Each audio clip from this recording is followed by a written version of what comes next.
Kanimozhi Somu. Thank you, Honorable Chairperson, sir. Thank you for the opportunity.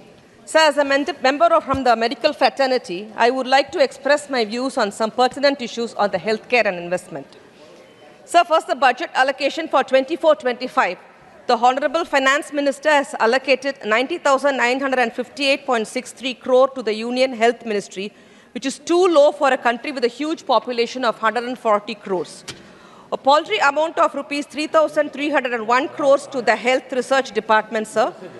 The Indian Council for Medical Research, ICMR, is the premier research institute, conducting researches on various issues pertaining to diseases. But what will the scientific officers in ICMR and its research wings do with the meager allocation, sir? Sir, rupees 7,300 has been allocated to the Pradhan Mantri Jan Arogya Yojana. This is too low for the health insurance scheme to meet the sustainable development goals and its underlying commitment, which is to say, leave no one behind. But in reality, it actually leaves most of them. So the union government is laying 18% GST on the premiums of the health insurance, which is unjustifiable. The union government collects around 20,000 crores every year from levying 18% GST on the health insurance. This cannot be called as leave no one behind, sir. Sir, in providing medical insurance, there is a huge problem. The big difference between the cost of surgeries between the government hospitals and the empaneled private hospitals. The union government should form cost evaluation committee to fix the optimum cost of surgeries and the maximum entitled amount that the insurance companies provide to empaneled hospitals for performing surgeries to insured patients. Otherwise, the insurance companies reject the amount claimed by the hospital, sir. Sir, on GST, I would like to urge the union government to withdraw GST on medical insurance and all the life-saving medicines and OTs and laboratory equipment, sir.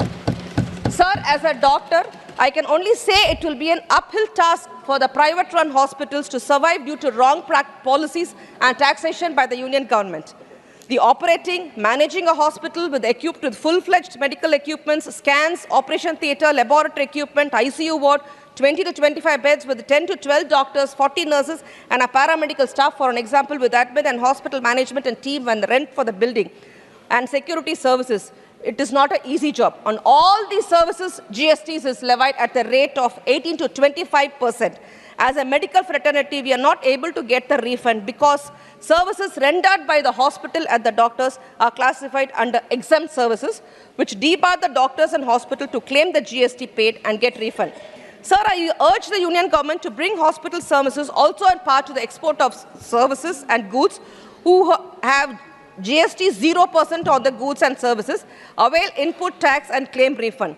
The same can be allowed for the hospitals and doctors. The doctors also come under the Consumer Act as similar other vendors. On the contrary, the benefits availed by the other vendors related to GST cannot be availed by the doctors and hospital, which is very, very unfair, sir. We are not able to take the input credit, sir.